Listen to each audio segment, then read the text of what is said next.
And we're back at Gully to Gully. New episode, same old story. Another disappointing, shocking, not even shocking, I think expected Not shocked. exit for Pakistan. But I mean, I think given by our preview and the lack of hype, even for the India Pakistan game, which I did attend, I think this is probably the most expected disappointment in recent times for Pakistan, and I don't know what more we can say that's not been said over the past 10 episodes, or maybe last 50 episodes, about how awful Pakistan cricket is, and what the way forward is. But anyways, let's see if Moeen can squeeze a bit more juice out of this, out of the criticism that's been going around the Pakistan team, and what more can be said.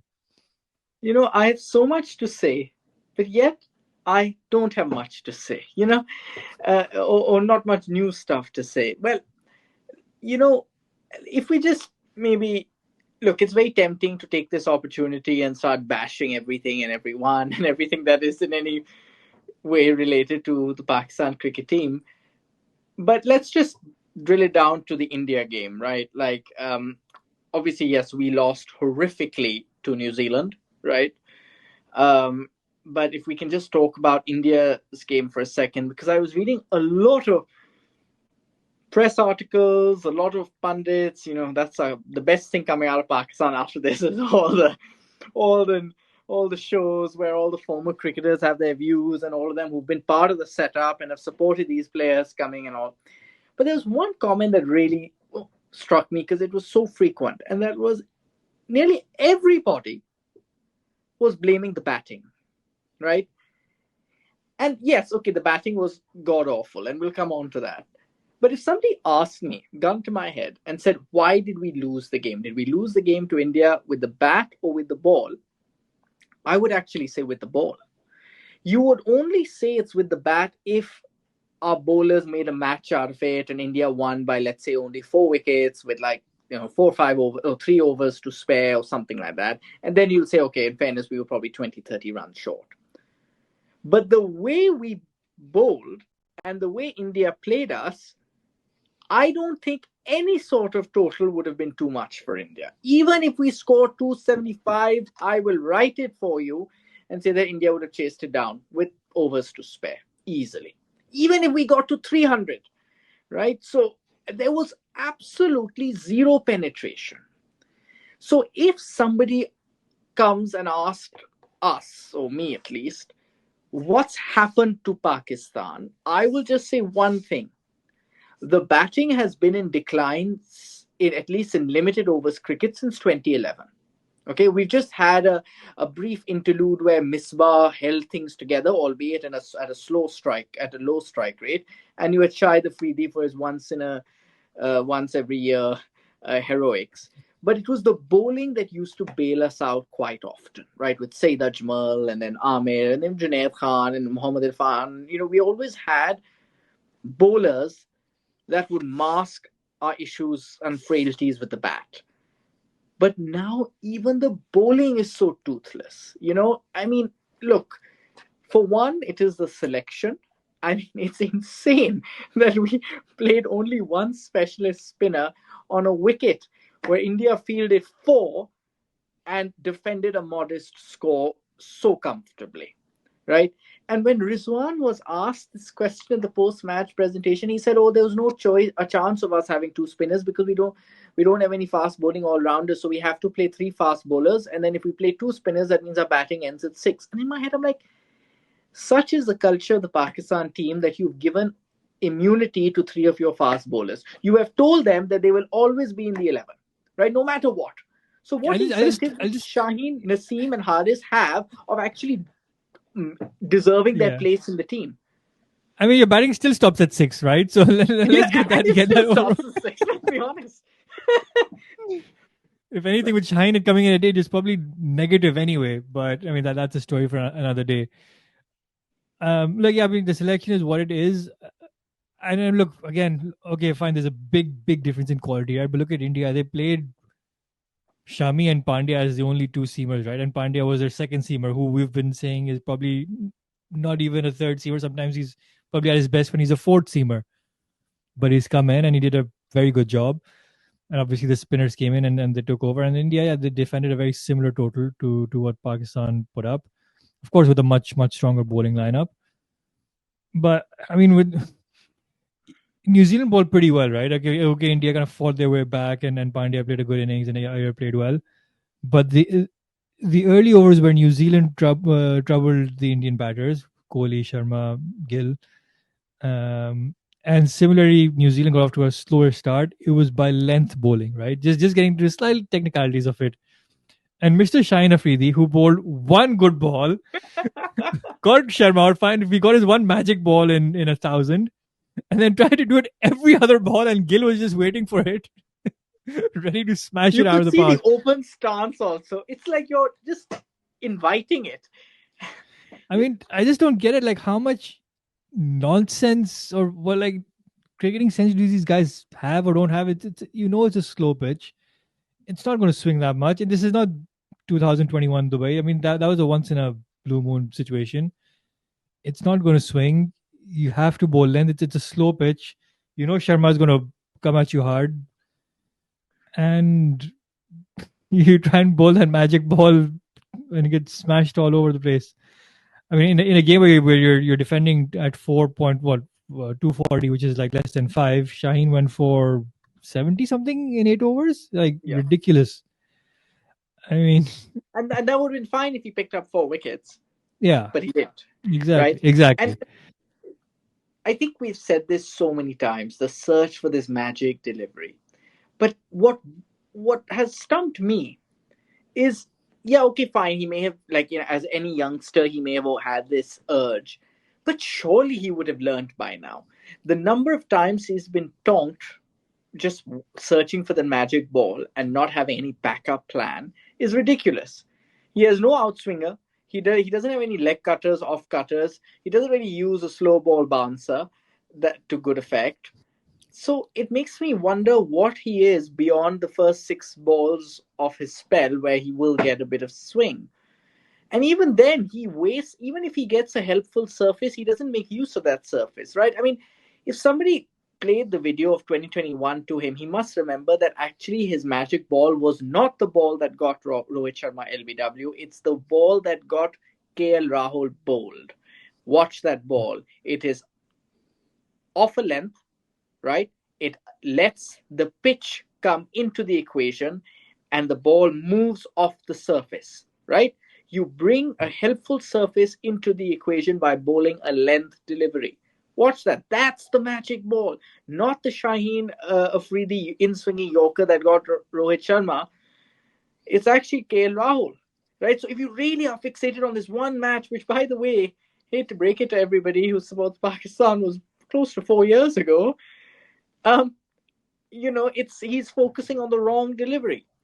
But even then, Zahid, I've now come to the conclusion, because I feel it's not just Shaheen, it's nearly everybody who Yeah, has been part of the Pakistan setup since 2019, 2020. All of them have reached a ceiling. It's no different with Shadab Khan, who everyone made the next captain for some reason. But Shadab Khan, same thing. He started off really good, and then he reached a ceiling.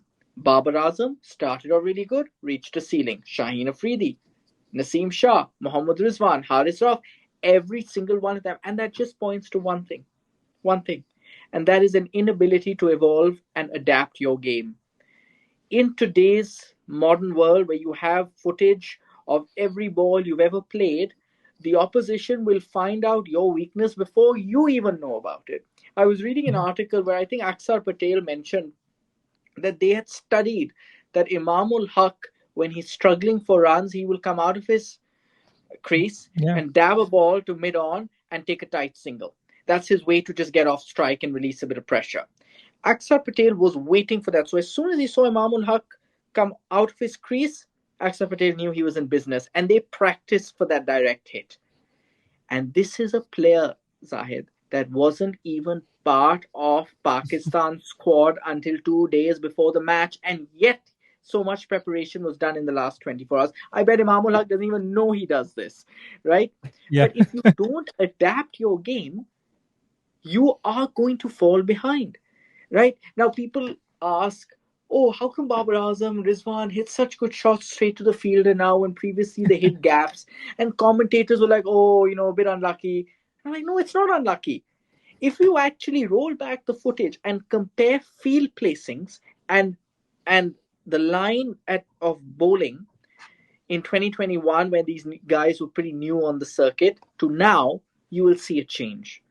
Everyone has worked out Mohammad Rizwan's release shots are on the onside, so they stack the field with people close in the ring, and they even close inside the circle. They're not even at the edge; they're inside, trying Yeah. to block that single. So you'll think, oh, Rizwan's always hitting fielders, but that's because now the fielders are placed in his go-to shots. They have worked out the angles that they need to block. And Rizwan and Babar, they don't evolve their game. If you're not gonna, like, Rohit Sharma knows that Shaheen Afridi is gonna try and hit my toes. He's now, you'll notice he stands a bit Yeah. open stance to Shaheen Afridi. He doesn't do that with all left armers. But Yeah. it's so obvious. It's like the opposition are saying, Bhaiya, we know what your strength is and we're gonna show you we know.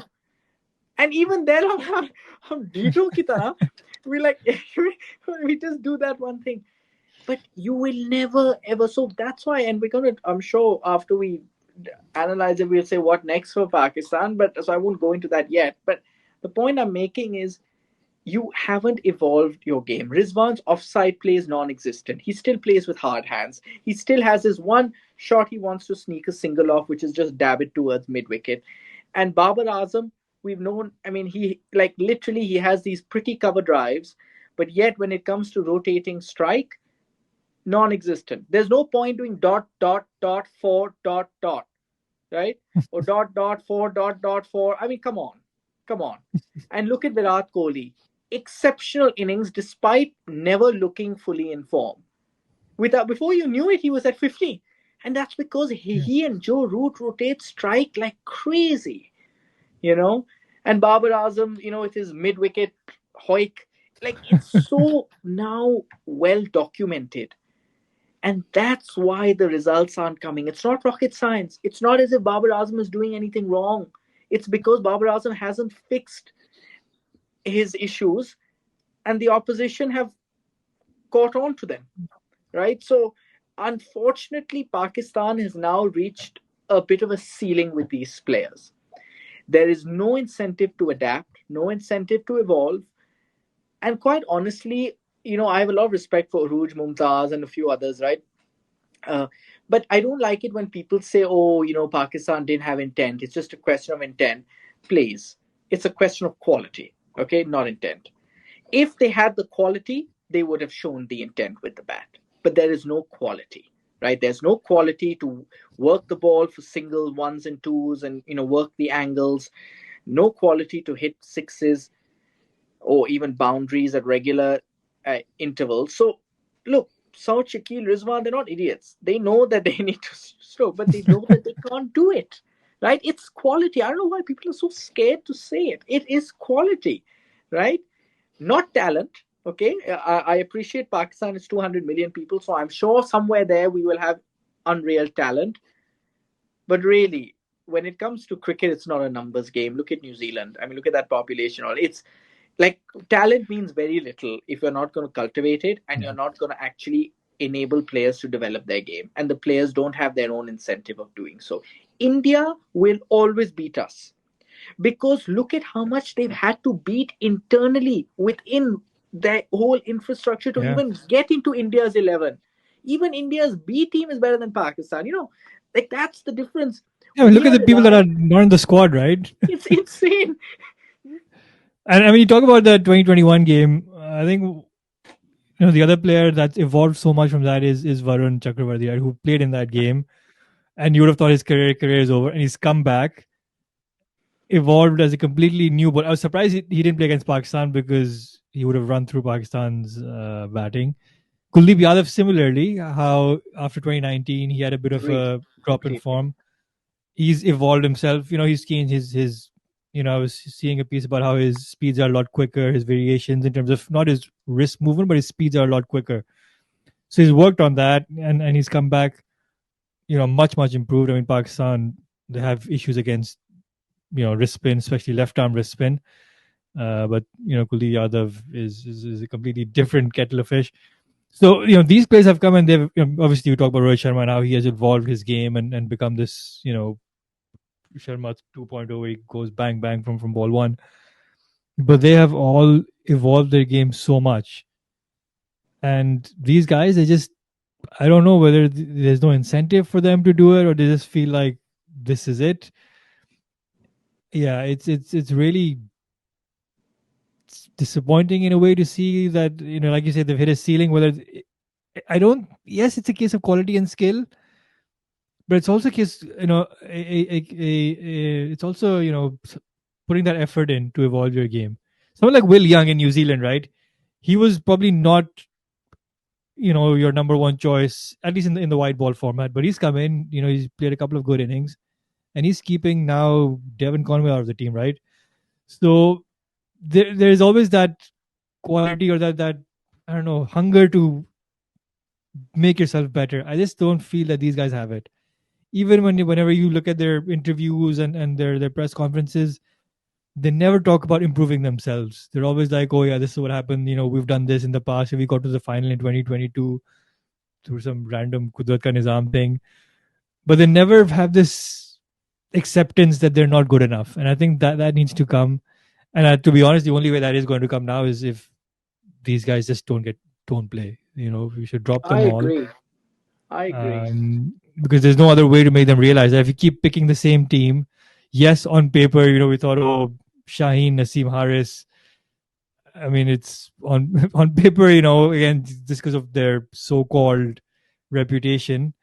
But quite frankly, after maybe Bangladesh, they're probably the worst bowling attack on paper I think they're the or in worst. Full stop. actuality. I think they're the worst. I think Um, Bangladesh still tested New Zealand a bit. yeah. And I think the that guy who we were trolling probably the most, Ebrar, probably ended up being your best bowler. I mean, granted the pitch did support him a little bit, which again brings the point that fine, you actually had the opportunity, right? Imamul Haq, I don't know why they picked him in the first place. You got a chance to bring someone else in for Fakhar Zaman. Okay, unlucky he got injured, but your next game is against India. You've seen the India Bangladesh game where it was a slow pitch in 220 to 230 game, and yet you brought in Imamul Haq and parachuted him straight into the starting 11. You had Usman Khan, who I don't think would have done any worse than 10 of 26. I just don't get the thinking. You could have gotten in a spinner instead into the squad. It just doesn't make sense. Like honestly, um, what the thinking is, what the mindset is, and it's from top to bottom, right? Yes, the players, but also the management. Like why was Fahim Ashraf in the squad if you had, you mentioned you had a pace bowling all rounder. Like what was he there for? Ironically, Khujil ended up being your best batter in the whole tournament, for what it's worth. So yeah, from the selection to the execution, honestly, this has probably been the worst tournament since maybe 2007, I would say, round for seven, Pakistan. Yeah, hands it's down. been, So but to be honest, like the expectation was not there. But the fact that they do this I mean, badly, in yeah, fairness, even 2024 was tough, right? When we lost to the USA, right? And we couldn't yeah, chase it's 120. T20, yeah, yeah, I, yeah. I I agree. It's T20. You couldn't chase down 120 against And you India lost two close games. Fine, you lost two close games against India and the USA. I mean, you can. It was still close games. It wasn't like completely a agree. one-sided I agree with that. I agree with matches. that because we were in a winning position against India and to some extent even against the USA. Yeah. So you could say, okay, had Rubble the Green slightly gone our way in one of those games, we would have probably had a better tournament. But never mind. Look, I think there are two issues. One is quality, the other is selection. But let me just finish off on quality for a second, right? I think we've said this many times before. Pakistan's issue in T20 cricket is lack of sixes, but the issue in 50 over cricket is lack of strike rotation. This is now getting too much. The game against India, do you know what the number of dot balls there were? 147. That's almost half the balls you played were dot balls. And they weren't all amazing balls. They were pretty shots hit straight to fielders. Imagine watching that. not from the comfort of your home, but in out there in the middle of the sun beating down on you, watching Rizwan and Saud like block every ball. Looking at the And run rate, at the power play, 52 for 2 in 10 overs, it's not that bad. And then you end yeah, it up going wasn't at like bad. 2 and Although over. yeah, it wasn't bad. But at the same time, Shami looked so ordinary, and Yeah. we were hitting balls straight to fielders. Like no one realizes that when you hit a boundary, let's cash in. All you have to do, even if you get three more singles, yeah, maybe not another boundary, maybe instead three, four more singles, 8 run over, done. But if you say, oh, you've done your job, just now nudge the ball around and for dot balls, then you've allowed the bowler to get back in the game. And 4 runs of the over, really good, right? But Shami was bowling pretty poorly in that first. So I do have some Imamul Haq's like crazy vigil, and even like Babar, like yes, he By the looked way, good for his for. I sorry, yeah, I think one point was overlooked, maybe because I didn't read a lot of the reviews and stuff of that match, but that decision by Sharma to bring in Kuldeep to Imam in the power play, that was a masterstroke because that's what eventually caused the run out. Okay, Kuldeep technically didn't get him out, but he knew Imam was under pressure and getting a wrist spinner against Imam, he would struggle. And second ball, he does Terrific. does what It's Akshar but envisaged. that's what planning Yeah. does to you, right? That's what planning. You know their weaknesses. But in any case, so I mean, look, an example. For example, Babar Azam. Where's your sweep shot? You can't go 7 years of playing international cricket and claim to be part of the Fab Five when you still don't have a sweep shot. Like, I mean, he is too good a player to not have a sweep shot. Like, I mean, yes, he's okay, not five. no, he's End of not at all story. fat. But I'm just saying that he's. I mean, you can tell he's got a lot of time on his hands and all this. So I mean, there's no reason why he shouldn't have it, you know. And that's clearly limiting his game against spinners because everyone is now bowling wicket to wicket, knowing if you know as a bowler that a batter does not have a sweep shot, you have no fear of pitching the ball up. A sweep shot is designed to get the bowler off his length. It will. If you get to the pitch of the ball, Yunus Khan used to do it brilliantly, and Misbah to some extent.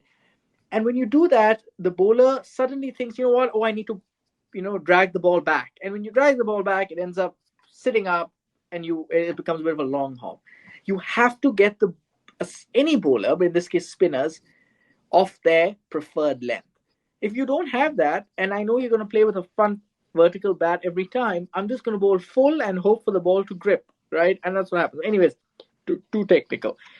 Coming to selection, look.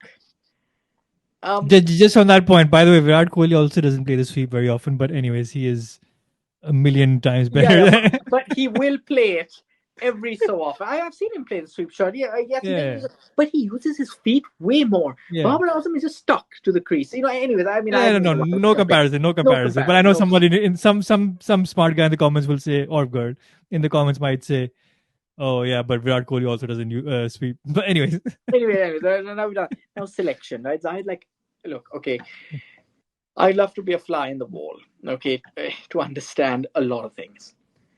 You have 2 years from the ODI World Cup to this Champions Trophy. Admittedly, there's not much ODI cricket played. I get that. Whatever, use your 20 over, use 50 test cricket, because the good thing about ODI cricket is it is a good blend of test and T20, so you can easily test players in other formats if you're short on ODI cricket in the calendar. But you should have that time to develop roles for players and test the players you want to test. You brought in Ahmed Jamal. You gave him a go in limited overs, right? And I think, right, you tried him. Where did he go? Instead, you choose Fahim Ashraf. Like, in what world is he better than Ahmed Jamal? If you really want a pace bowling all rounder, and I get the sense of having one in there, Ahmed Jamal is easily your front runner. Second, in terms of your bowling, can someone explain to me where Mohammad Wasim Jr. just disappeared off to? He was your best bowler in 2023, but as usual, you pick your bigger names. You ask the questions, why have they hit a ceiling?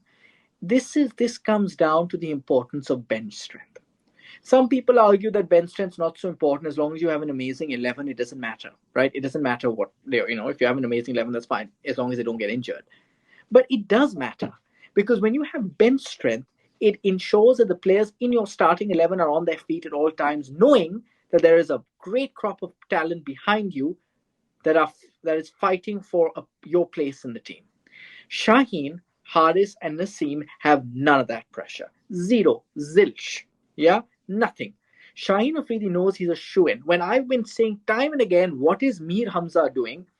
Just being overlooked in ODI cricket. Yes, I know he's a lot slow, but I think in ODI cricket, on some conditions, he could be someone who could be deployed if you need a left arm angle instead of Shaheen Afridi, right? It is but obvious that Shaheen, Haris, and Naseem only do well on helpful conditions in Australia or South Africa and fail everywhere else. Right? So it's but obvious that you need bowlers that have actual brains and discipline. Abbas may be too slow, maybe try Mir Hamza, Khurram Shehzad, bowlers who have shown themselves to be disciplined in Test cricket. And that brings me to my key point here, which is, look at how the IPL is used in India. It is used to unearth T20 talent, but it is not used to substitute first class cricket. Abhishek Sharma is still struggling to find a place in this 11, and that is because his first class record is not as extensive as some of the other players who are being picked ahead of him. Here in Pakistan, you've converted PSL heroes into all format players. BPL heroes. You're right. BPL, LPL, even Lanka Premier League, you made them heroes and you made them play all formats. And what's happened is you have no bench strength. You have no discipline in your bowling, right? So Haris Rauf, you can tell, is bowling a elongated T20 game. Although I did think he tried a few times and was unlucky with drop catches. Shaheen Afridi hasn't developed his game. End of, finish. Please, for God's sake, he needs to be dropped. Yes, I think people said his pace, and I saw his pace went up to 140, which is good to see. But I don't care about pace if you're not going to use it well. And secondly, I think this also goes to show that clearly he was still injured when he was brought back into the team. And this does tend to happen. Bowlers seldom go out of form. It is more a case of them coming out from injury and they're still not trusting their body 100%. And I fear the same thing is the case with Naseem Shah. His bowling speeds are low 130s, right? He doesn't merit a place in the team if he's bowling low 130s because he does not swing the ball as much as people think. Mm-hmm. Neither does Haris, So if you don't have the pace and you don't have the skill or the discipline, you don't belong there. And I think it's still to do with his injury that he had in 23. He's still not 100% trusting his body. So if he needs time, give him that time away from the public eye. These players now, I've reached a conclusion, need to be put aside and given an ultimatum. If you want your place back in the team, this is what you need to do. Okay? But coming back to the question of selection, right? So I said, where's Mohammad Wasim Jr., right? This guy was your best bowler in 2023's World Cup. And yet, where's he? He's nowhere to be seen. In fact, if anything, he's also helpful with the bat at number 8 if you need that. But in any case, even with the ball, like he could swing the ball, he could see him. And I know we're getting into this rut of romanticizing players that aren't in the team, but I'm going by numbers here. Here is somebody who could have been tested, or could have been supported, right? And then you had Kamran Ghulam, one of your bright spots in the series played in South Africa. You gave him a role he executed so well by batting at number 5, number 6, right? Low order, could hit the ball long, but can also bat deep. And then what do you do after one failing at number 3? You drop him. Why? Tell me why. Irfan Niazi. Irfan Niazi is the other one, right? Irfan Niazi, and I heard Aqib Javed saying, his stats weren't very good, so that's why we backed Tayyip Tahir. But please tell me, what are Tayyip Tahir's stats? Other than the fact that he's Lahore Qalandars, so you have a bias towards him. Where are his stats? And deliberately, I hate when they just make these comments without giving numbers as proof. He just said, Irfan Niazi, we tried him out in ODI cricket, he didn't do well. He did well in T20s, but not ODIs. So, and you're like, okay, in a small sample size of 3 games, but fine. So that's why we went with Tayyip Tahir, who had given performances. Which performances? I want to know which performances. That's why we went with Khushil Shah, who did well in 50 BPL. overs cricket in Bangladesh, and Fahim Ashraf. Exactly. It's like, it's ridiculous. And Irfan Niazi was a really good fielder. Clearly, we show that we don't give a toss about fielding, right? And suddenly you back this player and you drop him at the last hurdle. So I'm beginning to just wonder what it is that we're trying to do, right? And if spin was supposed to be so important, and you knew this was going to happen, you knew you were playing a game in Dubai. If you tried Sufyan, maybe you felt he was still a bit too raw. Fine. Why not Noman Ali or Sajid Khan? I mean, he can't be worse, right? These two can't be worse. They're pretty disciplined. And if you are expecting the old fashioned ODIs where defending 250, 260 is a challenge on a sluggish surface, Noman Ali is not a bad shout with his left arm angle. Again, I'm not saying just bring them in for a game. I'm saying you had 2 years to plan this. At least try them out, right? At least give them a chance when you know that one spinner won't be enough, right? But I mean, there are so many examples of this, and it's getting now a bit farcical. And I fear that even now, I was looking at Mohsin Naqvi's, all the people who were sitting in Mohsin Naqvi's, high talent discussions, and I had the look, Haider Ali sitting there with his failings left, right, and center, right? I had, Although with he's all done the well players. recently in domestic cricket, but Oh, yeah. he did. Oh, I see. I didn't know that, but that's good to know. Thank you, Zahid. I mean, there you go. So I'm glad that he's been touted But there, one of those too good for domestic, not good enough for international. So and the and, Ahmed and that's Shahzad conundrum. fine. And I'm completely okay. Ahmed Shahzad, Sohaib Maqsood, all these, and I'm fine with that. Right? Some players have a ceiling, which is domestic cricket, and that's okay. And our domestic cricket is not up to scratch, and I get that. But don't convert T20 stars into all format heroes until they've proven themselves, and that has been the reason why Shadab Khan has failed. That has been the reason that Haris Rauf has not succeeded in the ODI format. He's a T20 bowler. You can tell me anything, barring maybe in Australia where he bowls really well because he's used to those conditions. I think other than that, all of them lack discipline. The fact that an express pace bowler is scared to bowl in the power play should speak volumes of their lack of discipline, right? If they don't have it, the likes of Mir Hamza, Khurram Shahzad, test match bowlers who can bowl a line and length and can swing the ball are much better choices. And then you have Muhammad Ali, who also has a bit of pace. I think he's had a bit of injury, but still. And of course, Wasim Jr., who should have always been in your squad, ahead of Hasnain, ahead of everybody. Where has he gone? I don't know, but he should have been the doing the role that Harris does, which is your middle overs, death overs specialist. Yeah, But Hassan there Ali you in go. 2017, right? So In fact, that's another example of somebody who reached a ceiling and didn't evolve and adapt his game. He got too cocky. And you asked why is it's bench strength, lack of bench strength, and also I think it's unfortunately in our culture, our players are not used to the fame, right? They come from less privileged backgrounds, and it's a case of being blinded by the bright lights of the big city. It's simple as, you get all these sponsorship endorsements, advertisements, all this, and then you lose. It's natural.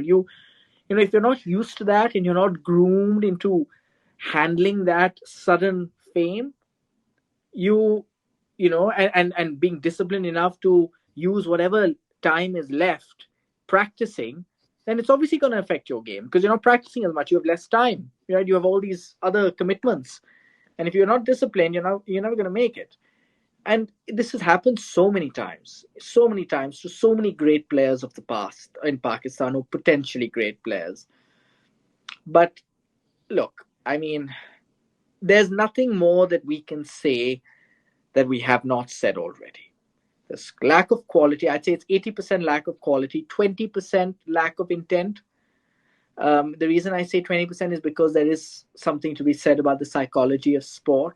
And that's something we haven't been able to master.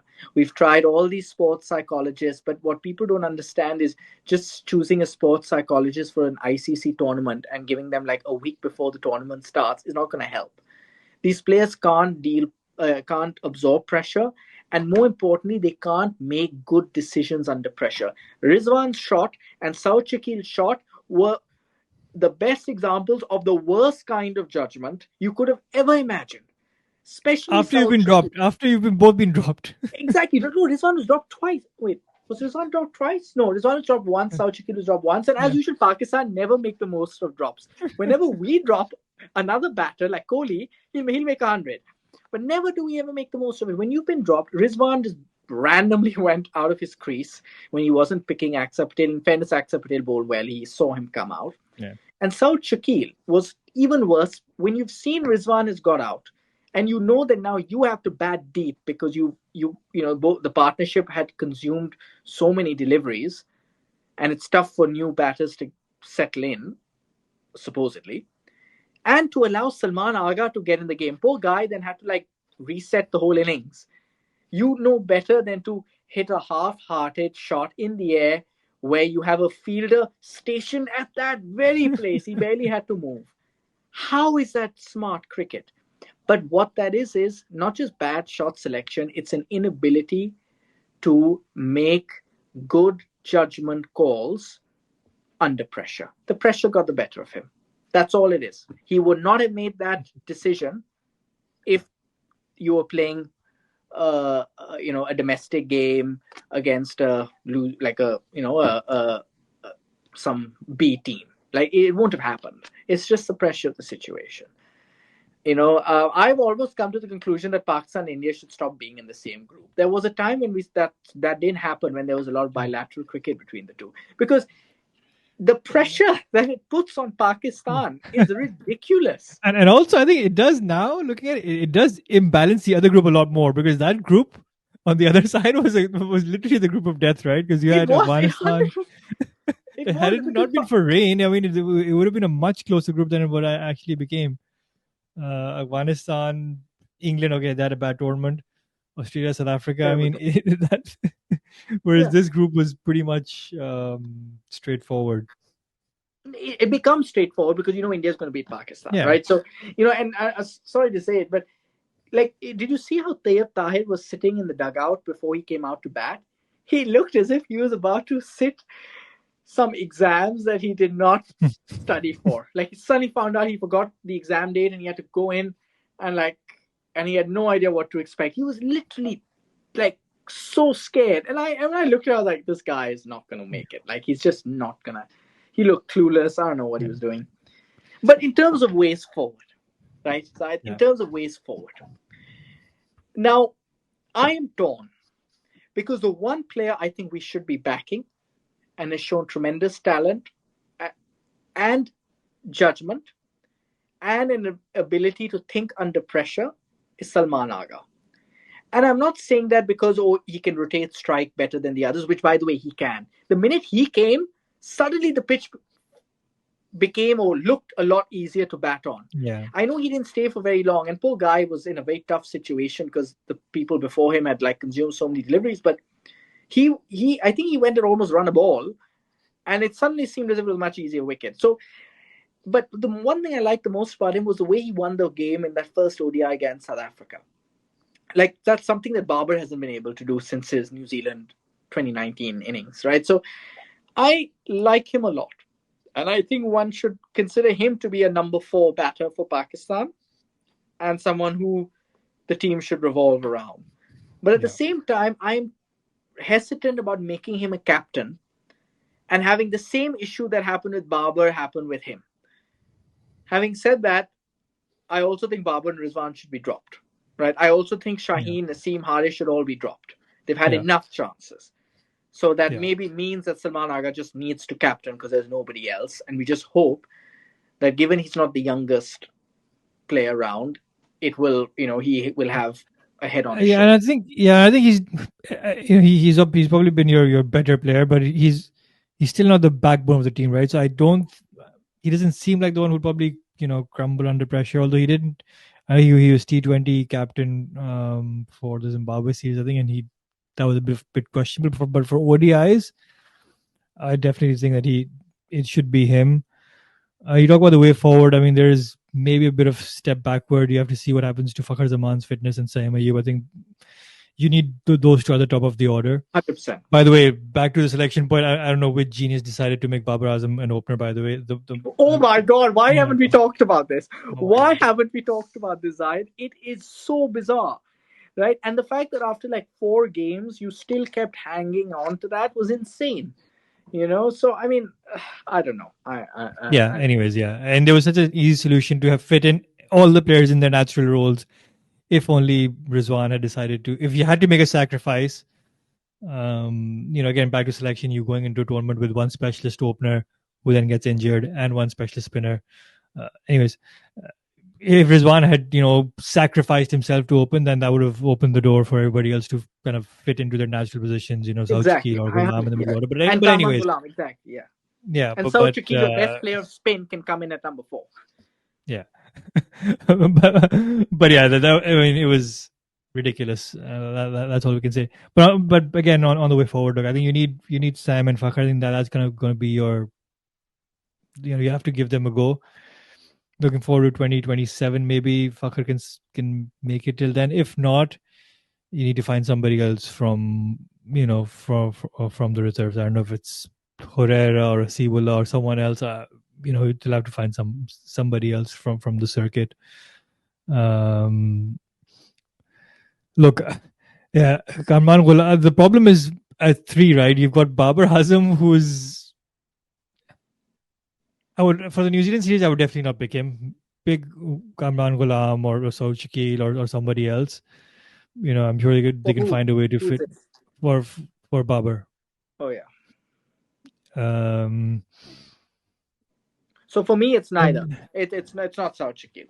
I mean, South Shakil does not belong in ODI cricket, limited overs cricket. A well, very who do fine, you?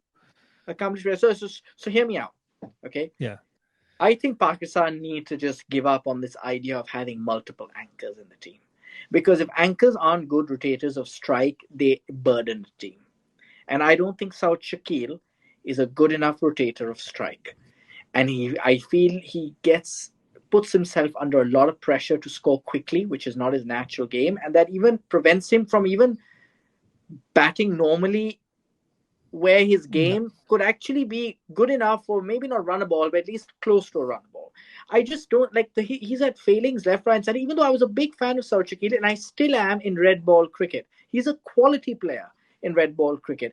But there's something about him that prevents him from absorbing pressure and playing a limited overs game with the idea of winning and playing according to a match So situation. He just who do doesn't you have go the. with then? So in Yeah. my thing is this. Okay, I thought about it and it's a bit radical, and forgive me, but I don't think Rizwan should play. Okay, and I don't think Babar should play. So my openers are Fakhar and Sam. Okay, at number 3, I am going with Irfan Khan Niazi. I don't care whether you start laughing, but I just think you have one anchor, and that one anchor is Salman Agha at 4. Is That's it. Brendan McCullum your coach or what? Yes. But I know I am the new Brendan McCullum. Okay, no, but my point is, it's less about that. It's because I want Salman Agha at 4, and I want Kamran Ghulam at 5, and I want the batting to revolve around these two players: Salman Agha with his strike rotation, and Kamran Ghulam, who has the ability of batting deep, as he's shown in Test cricket, as well as someone who can really hit the big shots and up the ante and enforce the innings and get the strike rate up. Get the run rate up, as he did against South Africa. And here's an example of someone who has come through the domestic circuit, not the PSL. Okay, so if I have those at 4 and 5, if I have a South Shakil at number 3, it just feels like we're back to that same old Yeah. 90s blueprint, right? You have to try something different. And what's the worst that can happen? You lose. I mean, it's not like you're doing much different right now, right? What Yeah. like, and my issues. I actually then, when I read that Jason Gillespie tweet that he's the cleanest striker of the ball in Pakistan and the best fielder in Pakistan, it's surprising. So then I actually looked up his stats and I watched a few of his innings, and I mean, that guy can play. And I just think, frustratingly, in Pakistan, the reason why you haven't developed a number 7 pinch hitter, a pinch hitter, is because you've never got into a situation where you're batting first and you're in a Hmm. good position, and a striker, your number 7, comes out with 6 overs, 5, 6 overs left to play his natural game. You're invariably 150 for 5, or you're invariably 250 for 5 with only 1 over left or 2 overs left, and you've been so slow. So I feel in order to assess how good they are, get one of them up the order at number 3 and show us how you can bat. Right? When you're batting 5 down versus batting 1 down, it does make a difference. And I do think that there has to be a link between us not being able to find a pinch hitter and Yeah. our classic frailties at the top of the Yeah. order with strike rate And and also, I think there is a bit of an issue with balance as well. If you have a pure batter at number 7, so I think that was exactly. probably You're very the right. liability with Irfan Niazi. I think at 7. Exactly that. So if you have him at 3, just give him a go. What's the worst that happened? At number 6, Kushtil Shah, surprise, surprise. I think it's very difficult to drop him because I think he did a good job, and he Yeah. does give you a bowling option, whether you like it. Although I do think that's less important because you have Sam Ayub back, and Sam Yeah. Ayub was really missed. If not with the bat, definitely with the ball because he's a very useful. I see him as an all rounder, not as part timer, because he has mystery spin. And he would that really disturb the balance of the team. So if 6 you've Kushtil Shah, 7 you have your keeper, and your keeper is Mohammad Haris because it's not Rizwan. You either choose between Usman Khan and Haris, and I personally think the ship has sailed for Usman Khan. He's not the youngest, and again, we are just bigging him up because he was the best of a bad bunch. But he's had multiple opportunities and he's failed consistently. Mohammad Haris, on the other hand, I know now I'm not that keen on him also because I think he's also not succeeded that well. But the advantage of him is he's at least won you matches in ICC tournaments, albeit 2 years ago. But I think if you're in Harris's shoes, you'd say, well, I haven't really been given much of an opportunity at a with a dedicated role.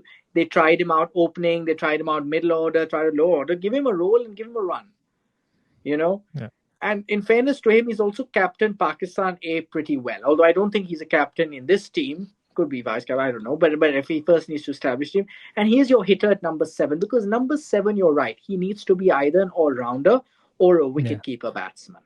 He can't Yeah. just be a specialist batter. Otherwise, the balance of the team, it means that you're relying a lot on part-timers. So Yeah. here you have him as the keeper at 7. You have a specialist batter at 3, and there you go.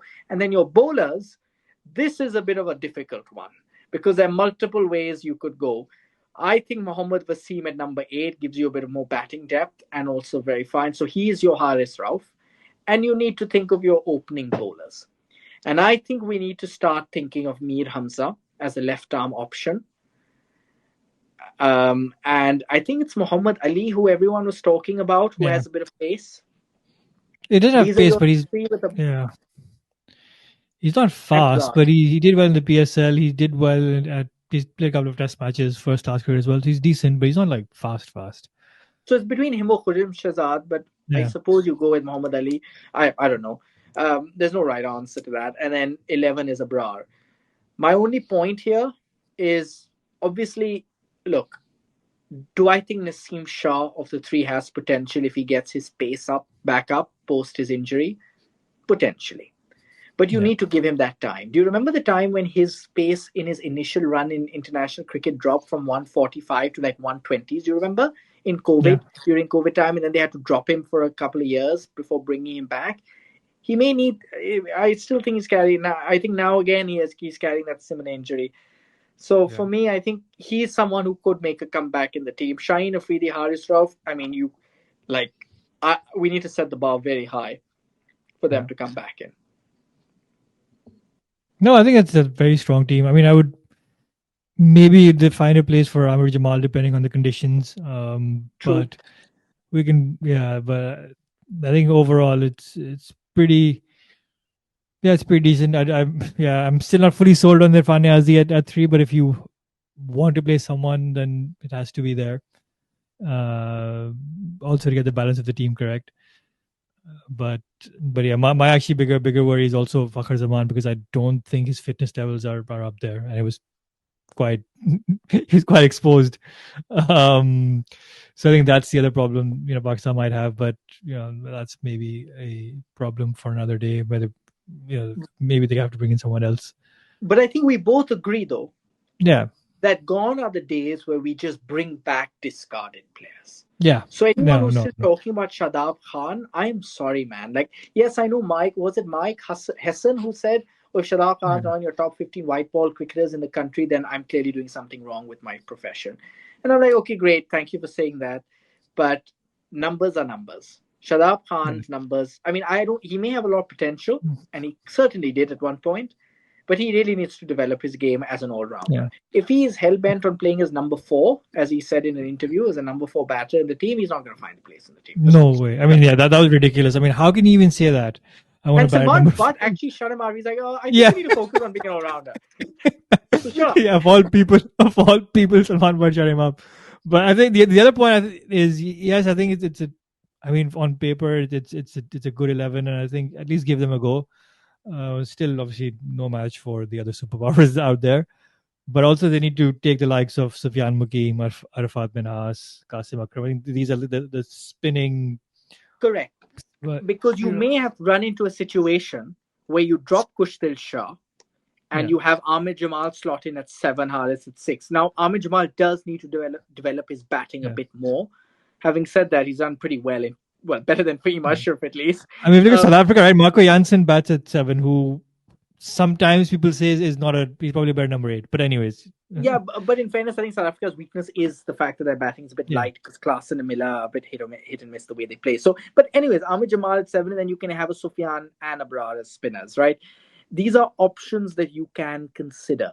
But you're right, Sufyan should be close, and again, some people say Osama Mean was never given a fair shot after two bad failings, but I'm like, well, actually, he was. Osama Mean, I like. I just think again, when just try and make a habit of not going back to discarded players because it just yeah, sets a bad precedent. yeah, So that's my team. It could fail, and I look. Let me be very clear. I still see a way back for players like Babar and Rizwan if they develop their game. I'm not yeah, doubting that Babar Azam is a class apart when it comes to just the natural things that you need to be a good batter. Time on yeah, his hands, his ability to you know, like caress the ball yeah, through various gaps. Oh, well, not really yeah, anymore, but basically his ability to yeah, time the ball, his natural way to get into position early, and his shot like his array of shots and the shots that he does brilliantly, right? There's no doubt that he's brilliant, right? And I think who said it, you can judge how good a player is, a batter is, by how much time he has on his hands, and he has a yeah, lot, but he has to develop that game. So that's why I do believe his number 3 spot could come back to him, and if he does, then one of Irfan Khan, Niazi, Kushtil Shah, well, or Mohammad Haris maybe need to give way. But with Haris, it's a bit complicated because then you need a wicket keeper. yeah, And this is where I do think, like you, that whether it's Fakhar Zaman or somebody, eventually, look, if these guys make a comeback, then that's even better because it makes the current crop of players who I've given you the list of yeah. fight for their place that much more proactively. Yeah, and for Rizwan's point of view, he couldn't win, so it's time to learn. It took a minute. Yes, it took me a minute. It took me a minute, but that was very funny. Now the winner up. Anyways, on that note, No, but I do wanna look. I think there is a big fall from grace for the teams that reached the final of the T20 World Cup in 22. Right, England is the other one. yeah, England have the complete opposite issue here, right? And the issue is, and I'm going to just say it because I think everybody's trying to work out what has gone wrong with England, and it's very simple. England's success was predicated on a high risk, high reward strategy.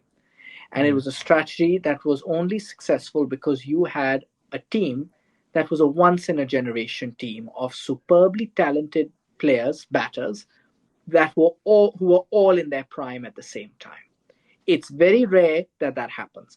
Everybody from 1 to 7 were in their prime and were superbly talented as well. So when you combine the two, of course you can play baseball to crazy levels of success, right? Because you are that good.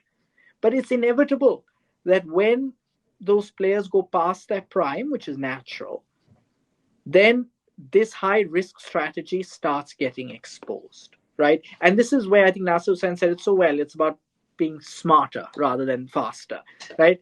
The Yeah. answer is not just try to hit more sixes. The answer is actually maybe take stock and say, you know what, are we as good as we were before in order to play that game? Maybe not.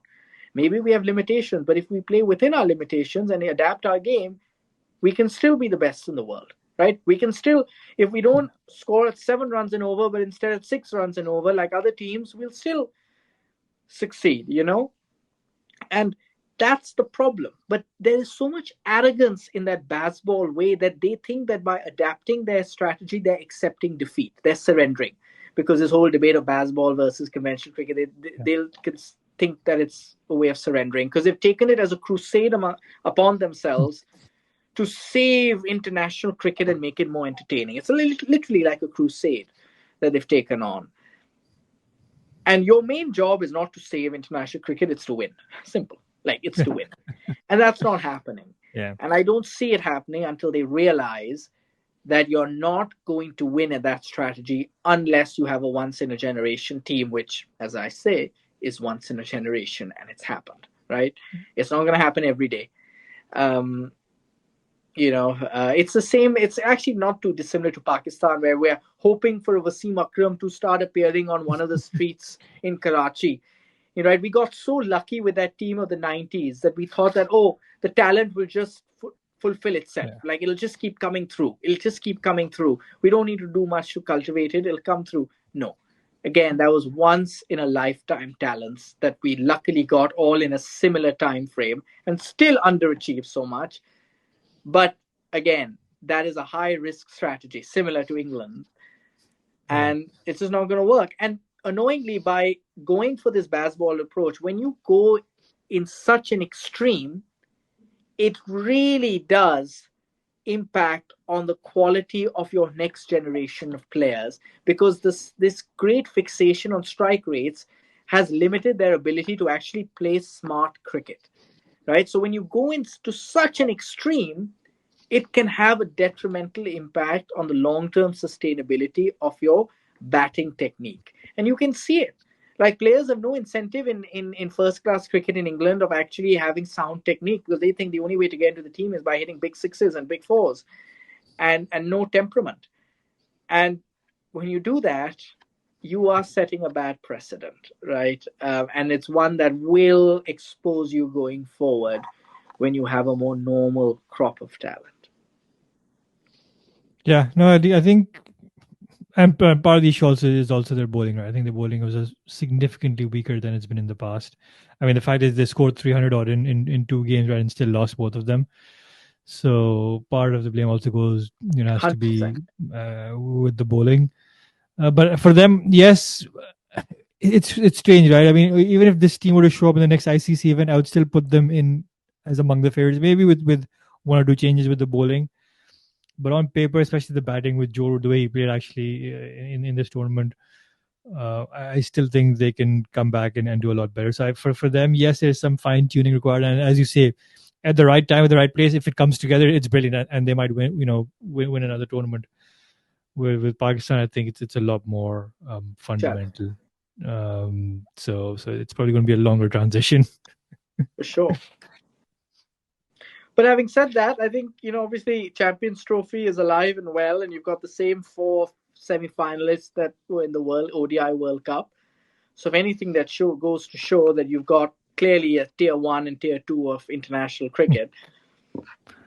Um, Obviously, look, I don't want to take up predictions on this podcast, but if we were to just briefly have our predictions, Ahid, what are yours for the two semis? So I'm going to go India to win against Australia, partly because Australia's bowling is just so weak, uh, and the other one is a tricky one. But I'll go with South Africa to win, repeat of the T20 World Cup final, and of course India to win. It's going to be in Dubai, and there's no chance India's not going to win in Dubai. Yeah, yeah. Look, I think India will beat Australia, although I not anything against India. I just feel like Pakistan deserve to host the final, being the host. So I'm hoping that the final gets to be played in Lahore. But I don't see it happening. I just think India too strong and are so familiar with the conditions. So I think it's India there, but I think but never write Australia off. I was New Zealand, in my opinion, will edge out South Africa. I just think New Zealand are a complete side. Look, yes, they weren't very good. They were good for most of the game against India. Let's be honest. They were good for most of it. If you went Yeah. and you went over by over and you said which was the better team, New Zealand was better for more overs. It's just that they lost a cluster of wickets at key times. And look, they were due a bad game because they've had a great streak. I still think they're a complete side. They really are a complete team. And I think their spin options are Yeah. better than South Africa. So I go for New Zealand, and I think the final will rightly be played India-New Zealand. And this time, I think New Zealand is too good a team and too disciplined a team to not make or to make the same mistake twice. They're too good. It's not like Pakistan that they'll play the same opposition 3 times in the same And lose the same place way. and lose the exact same way. I think New Zealand will hopefully win the tournament. And the reason I say hopefully is because obviously you want, as a neutral cricket supporter, you want multiple ICC tournament winners, because what that does is that shows that your game is live and well, and it also shows that it also helps increase popularity in other regions as well. And I think New Zealand, with a population that is less than probably a state in India, I think there is a lot to be said about their quality that through the years, right? So yeah, there you have it. South Africa, I think, yeah, I mean, I'd love for them to win a tournament. I just don't see them winning this time. Yeah. Good team, but maybe not good enough. Let's see. It'll be an interesting game. It's in Lahore, right? So yeah. Well, and on that note, Zahid, let's see. But look, I mean, to summarize, it's a tale of repeated mistakes, and finally, Kudrat Ka Nizam has not come in to save the day, which probably means that change is on the way. I hope. Change and learning. Thanks for watching. Learning, yes. Yes, learning. If it's not winning, it has to be learning. As a wise man once said. All right. Thank you, Zahid. Thank you.